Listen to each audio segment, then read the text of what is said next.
آج تو اسکول میں خوب چہل پہل تھی۔ راجا جی کے کہنے پر اسکول پینٹ کروایا گیا تھا۔ استانی بھی آج بہت خوش تھیں، لیکن محل کی نوکرانیاں کچھ مصروف تھیں، اس لیے استانی جی نے سوچا کہ کیوں نہ بچوں کے ساتھ مل کر خود اسکول کی صفائی کی جائے، اور پھر ڈیکوریشن بھی وہ مل کر خود ہی کریں گے۔ ایک اور خاص بات بھی تو تھی، راجا جی کے کہنے پر کڈز روم کا سارا سامان منگوا لیا گیا تھا، اور ایک بہت بڑا کمرہ کڈز روم بھی بنایا جا رہا تھا۔ اتنے زیادہ کھلونے اور سٹوری بکس دیکھ کر بچے تو خوشی سے ہواؤں میں اڑ رہے تھے۔ چھوٹو بھی جھاڑو اٹھائے ایک کلاس روم کی صفائی کر رہا تھا، اتنے میں اسے ہنا نظر آ گئی۔ ہنا سے کہنے لگا، ہنا، فارغ بیٹھنے سے اچھا ہے کپڑا گیلا کر کے الماریوں پہ مار دو تاکہ صاف ستھری ہوں اور چمکنے لگیں۔ ہنا بھی ہاں میں سر ہلاتی اس کے کہے کے مطابق الماریاں صاف کرنے لگی۔ پھر چھوٹو رادھا سے بولا، رادھا، مالی انکل تو آ ہی جائیں گے، لیکن ان کے آنے سے پہلے پہلے کیاریوں سے تم بڑے بڑے پتھر ہٹا دو تو بہت اچھا ہو جائے گا۔ رادھا بھی خوشی خوشی جا کر کیاریاں صاف کرنے لگی۔ ادھر للہ اور ڈھولو جلدی جلدی کلاس روم سے چیئرز باہر نکال رہے تھے۔ چٹکی استانی جی کے کہنے کے مطابق کڈز روم کے لیے آنے والی سٹوری بکس کو الماری میں سجا رہی تھی۔ اس کا تو ابھی سے دل کر رہا تھا کہ ساری سٹوری بکس ابھی ہی پڑھ ڈالے، اور بابو کی نظریں مسلسل ہی کڈز روم کے لیے آنے والے کھلونوں پر تھیں۔ استانی جی، میں تھوڑی دیر ان کھلونوں کے ساتھ کھیل لوں؟ بالکل بھی نہیں، تم سب کے دیکھنے سے پہلے ہی کھلونے تو میلے کر دو گے۔ استانی جی کے ڈپٹنے پر بابو برے برے منہ بناتا باہر کی طرف چلا گیا۔ چھوٹو بولا، بابو، اس سے اچھا ہے کہ تم رادھا کی مدد کروا دو، دیکھو وہ اکیلی کتنی مشکل سے کام کر رہی ہے۔ ببلو جو کہ سیڑھی پر کھڑا پنکھا صاف کر رہا تھا، یہ بات سن کر ہاں میں سر ہلانے لگا۔ یہ دیکھ کر بابو کو رادھا کی مدد کروانے جانا ہی پڑا۔ آخر کار سارے دن کی انتھک محنت کے بعد بچے اسکول کو صاف ستھرا کر کے سجا چکے تھے، اور سب سے زیادہ بڑی خوشی کی بات تو وہ LED تھی جو کڈز روم میں لگنا تھی۔ اتنی بڑی LED دیکھ کر بچے بہت خوش تھے۔ سبھی بچے چھوٹی چھوٹی اسکرین سے ٹی وی اور کارٹون دیکھ کر تھک چکے تھے، اور استانی جی بھی اسی لیے زیادہ خوش تھیں کہ اسی LED کے بہانے بچوں کو نئے نئے اسباق سکھائیں گی۔ ادھر پریانکا کو اسکول کے سامنے سے گزرتے ہوئے اسکول میں کچھ ضرورت سے زیادہ ہی چہل پہل محسوس ہوئی۔ اسے تو ہمیشہ سے اسکول سے نفرت ہی رہی تھی۔ آج جانے کیا سوچتے ہوئے وہ اسکول کی طرف بڑھ گئی۔ سامنے ہی اسے چھوٹو نظر آیا تو وہ پوچھنے لگی، ابے چھورے، پڑھ کیوں نہیں رہا تو؟ تیرے ددو کو شکایت کریں گے ہم جا کر۔ چھوٹو کو یہ سن کر غصہ چڑھنے لگا، فوراً سے بولا، اپنی تو جیسی کتابیں تم رٹ کے آئی ہوئی ہوگی، میری شکایت کرے گی۔ استانی جی پیچھے کھڑی دونوں کی باتیں سن رہی تھیں، فوراً آ کے کہنے لگیں، چھوٹو، بڑوں سے اس طرح بدتمیزی نہیں کرتے۔ پھر پریانکا کو مخاطب کر کے بولیں، کیسی ہو تم پریانکا؟ ہمارا کڈز روم بنا ہے، سب بچے کمرے کی صفائی میں مصروف ہیں، کل سب کے پیرنٹس کڈز روم دیکھنے آئیں گے، تم بھی آنا۔ لیکن پریانکا کو تو غصہ آ چکا تھا، وہ یہی بڑبڑاتی ہوئی باہر کو نکل گئی، ددو نے بھی بچے بگاڑ رکھے ہیں بالکل۔ پریانکا تو چلی گئی، اور استانی جی چھوٹو کو سمجھانے لگیں، چھوٹو، بڑوں سے اس طرح بدتمیزی سے بات نہیں کرتے۔ چھوٹو بولا، استانی جی، 1 نمبر کی جھوٹی اور بہت بڑی چور ہے وہ، کیسے بات کروں اور میں اس سے؟ استانی جی بولی، چھوٹو، وہ جیسی بھی ہے لیکن وہ تم سے عمر میں بڑی ہے، تمہیں اس کی عزت کرنی چاہیے۔ یہ سن کر چھوٹو برے برے منہ بناتا وہاں سے چلا گیا، اور پریانکا دروازے سے نکلتے ہوئے یہی سوچ رہی تھی، اس چھوٹو کو کسی طرح سبق سکھانا پڑے گا، کہ سامنے سے اسے راج محل کے کچھ سپاہی نظر آئے۔ انہوں نے الماری جتنا بڑا ڈبہ اٹھا رکھا تھا۔ وہ پوچھنے لگی، ارے سپاہیوں، یہ کیا لے کے جا رہے ہو تم لوگ؟ ایک سپاہی بولا، اسمارٹ ٹی وی ہے یہ، اسمارٹ ٹی وی چھوٹے بچوں کے لیے منگوایا ہے راجا جی نے۔ ہاں، یہ تو بہت مہنگا ہوتا ہے نا؟ ہاں پریانکا، تمہاری سوچ سے بھی زیادہ مہنگا ہوتا ہے۔ پریانکا بولی، پھر بھی اندازہ تو لگا کے بتاؤ۔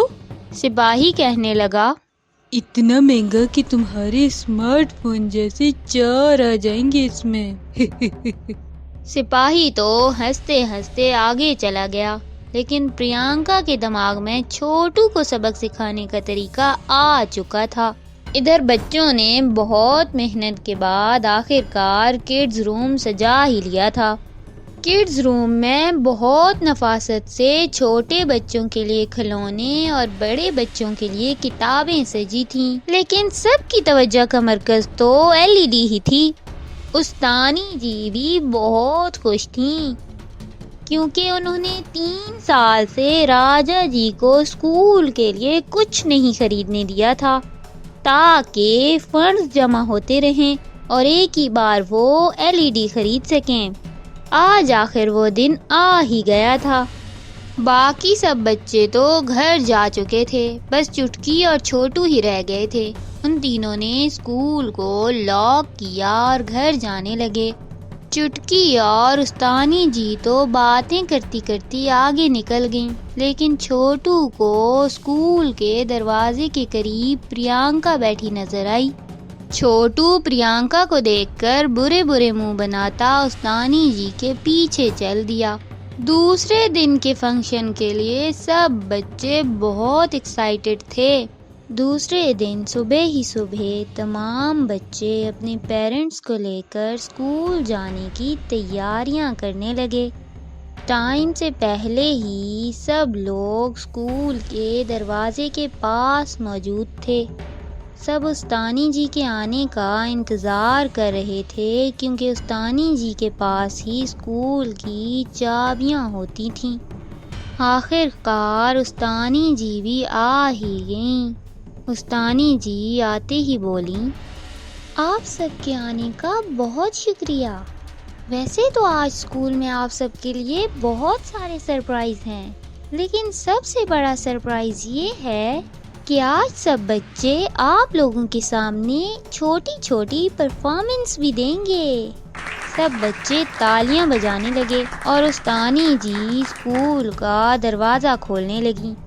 جیسے ہی وہ دروازہ کھول کے اندر کی طرف بڑھیں، انہیں کچھ عجیب سا محسوس ہوا۔ پھولوں کے پودوں پر لگے تمام پھول ٹوٹے بکھرے ہوئے زمین پر پڑے تھے۔ تھوڑا ہی آگے گئی تھیں کہ ان کے کانوں میں خطرے کی گھنٹی بجنے لگی۔ کڈز روم کا تالا ٹوٹا پڑا تھا۔ یہ دیکھ کر ڈھولو فوراً سے آگے بڑھا اور کڈز روم میں داخل ہو گیا، اور پھر باہر نکل کے بولا، استانی جی، سارا کچھ چوری ہو گیا ہے، کچھ بھی نہیں ہے، اور کوئی کتابیں بھی پھاڑ گیا ہے، ساری اسٹوری بکس پھٹی پڑی ہیں۔ یہ سن کر تمام بچے رونا شروع ہو گئے۔ استانی جی، ہماری LED بھی کوئی لے گیا۔ استانی جی، اب ہم کس سے کھیلیں گے؟ استانی جی، کل آپ ہمیں کھیلنے دیتی۔ لیکن استانی جی کیا کہتی، وہ تو خود بہت پریشان تھیں۔ فوراً سے راج محل سے داروغہ اور سپاہیوں کو بلایا گیا۔ راجا جی کسی ضروری کام سے دوسرے گاؤں گئے تھے۔ داروغہ جی پہنچے تو انہیں یہ سب دیکھ کر بہت دکھ ہوا۔ وہ بولے، بچوں پریشان نہ ہو، میں چور کو ڈھونڈ نکالوں گا۔ آج تک کوئی چور بچہ بھی ہے میرے ہاتھوں سے؟ ارے رونا تو بند کرو۔ ارے رادا اتنا کیوں رو رہی ہو تم؟ یہ سن کر رادا بولی، میں نے وہ ساری کیاریاں صاف کی تھیں، کتنے اچھے پھول تھے ان کیاریوں میں۔ بچوں کو روتا دیکھ کر تو رجو بھی رونے لگی۔ ہائے بچوں یہ کیا ہو گیا؟ للہ تو بہت خوش تھا کہ LED دیکھوں گا، روز روز کارٹون دکھائیں گی استانی جی۔ ہائے۔ آخر کار چھٹی کے وقت تمام بچے رو دھو کے گھروں کو چلے گئے اور والدین بھی انہیں بہلاتے پھسلاتے ساتھ لے گئے، لیکن چھوٹو کا دل تو بالکل بھی نہیں چاہ رہا تھا کہیں جانے کو۔ استانی جی بھی اسکول کا تالا لگا کے گھر چلی گئیں۔ چھوٹو وہیں اسکول کے سامنے بیٹھ گیا اور کل کے دن کو یاد کرنے لگا جب وہ اتنے خوش تھے، اور کل کے دن کو یاد کرتے ہی اسے پریانکا یاد آئی۔ اس کے دماغ میں جانے کون سی کھچڑی پکنے لگی۔ وہ فوراً سے اٹھا اور پریانکا کے گھر کی طرف چل دیا، لیکن پریانکا کے گھر کو تو تالا لگا تھا۔ چھوٹو اتنا اداس تھا کہ وہیں دروازے کے پاس ہی بیٹھ گیا۔ کچھ دیر ہی گزری تھی کہ اسے گھر کے اندر سے اونچی اونچی گانوں کی آوازیں آنے لگیں۔ اس نے سوچا کچھ تو غلط ہے، دروازے کو تالا لگا ہے لیکن اندر لاؤڈ سپیکر چل رہا ہے۔ دیوار پہ چڑھ کے دیکھتا ہوں۔ دیوار پہ چڑھ کے بھی اسے کچھ سمجھ نہ آیا، بس یوں لگ رہا تھا جیسے گھر کے اندر اونچی آواز میں سپیکر لگا دیا گیا ہو اور اس پر گانے چل رہے ہوں۔ لیکن چھوٹو بھی چھوٹو تھا، اسے شک ہوا کہ پریانکا ہی ہماری LED اٹھا کر لائی ہے۔ وہ فوراً سے راج محل کی طرف چل پڑا اور داروغہ جی کو ساتھ آنے کا کہا۔ داروغہ جی بولے، ارے کیا مسئلہ ہو گیا ہے تمہیں چھوٹو؟ ایک تو صبح سے ان کھلونوں کی وجہ سے پریشان ہوں، اوپر سے راجا جی بھی نہیں ہیں۔ مجھے محل کا خیال رکھنا ہے، کہیں کل راج محل میں ہی چوری نہ ہو جائے، کوئی بہت بڑا چور لگتا ہے۔ چھوٹو بولا، بس کریں داروغہ جی، 2 سپاہیوں کو ساتھ لیں اور میرے ساتھ چلیں، مجھے لگتا ہے میں نے چور ڈھونڈ لیا ہے۔ یہ سن کر تو داروغہ جی بھی خوشی خوشی سپاہیوں کو ساتھ لیے اس کے ساتھ چل پڑے۔ جب وہ بنسی لال کے دروازے پر پہنچے تو دروازے کو تالا تھا۔ چھوٹو بولا، یہ تالا توڑ دیجئے۔ داروغہ جی بولے، چھوٹو مانا کہ یہ آدھی مجرم لوگوں کا گھر ہے، لیکن پھر بھی بغیر کسی جرم کے تالا توڑنا غلط ہوگا۔ چھوٹو بولا، میں جانتا ہوں LED اس نے ہی چوری کی ہے، آپ توڑیں تالا۔ یہ سن کر داروغہ جی نے سپاہیوں کو تالا توڑنے کا اشارہ کیا۔ اندر بیٹھی پریانکا کو جب باہر کھٹ پٹ کی آوازیں آئیں تو وہ سوچنے لگی، ابا بینا اب تالا توڑ کے اندر آئیں گے، اور بھلا کون ہمارا تالا توڑنے کی ہمت کر سکتا ہے؟ لیکن کچھ ہی دیر میں داروغہ جی سپاہیوں سمیت اس کے سر پر کھڑے تھے۔ اس نے تمام کھلونے گھر کی الماری میں سجا رکھے تھے اور LED پر مووی لگا کر بیٹھی تھی۔ کڈز روم کی تمام چیزیں فوراً سے اسکول پہنچائی گئیں اور پریانکا کو راجا جی کے آنے تک قید کر دیا گیا۔ چھوٹو بولا، اب سڑتی رہے یہ راج محل کی جیل میں۔ استانی جی بھی اس دن مجھے ہی ڈانٹ رہی تھی، لیکن اس کی فطرت میں تو غلط کام ہی ہے۔ راجا جی نے واپس آنے کے بعد اسکول وزٹ کیا اور تمام گاؤں والوں کو بھی اسکول میں بلایا اور گاؤں والوں سے کہا، یہ اسکول ہی وہ جگہ ہے جہاں سے سب لوگوں کی تعلیم و تربیت شروع ہوتی ہے۔ کچھ لوگ ددو کی طرح بن جاتے ہیں تو کچھ لوگ بنسی لال کی طرح۔ آج اس کی بیٹی بھی اسکول سے چوریاں کر رہی ہے، اپنے بچوں پر دھیان دیجیے اور ان کی اچھی تعلیم و تربیت کیجیے۔ باقی ہمیں استانی جی پر پورا یقین ہے، وہ بچوں کو بہت اچھے سے سکھاتی اور پڑھاتی ہیں۔ ہم نے آپ کو آج یہاں اس لیے بلایا ہے تاکہ بتایا جائے کہ اسکول میں ایک سیکیورٹی گارڈ رکھا جائے گا۔ فی الحال تو محل کا ہی ایک سپاہی یہاں کی حفاظت کیا کرے گا رات کے وقت، لیکن بعد میں سیکیورٹی گارڈ کا انتخاب آپ میں سے ہی کیا جائے گا۔ شکریہ۔ سب لوگ راجا جی کے اس فیصلے پر تالیاں بجانے لگے اور یہاں ہماری کہانی ختم ہو گئی۔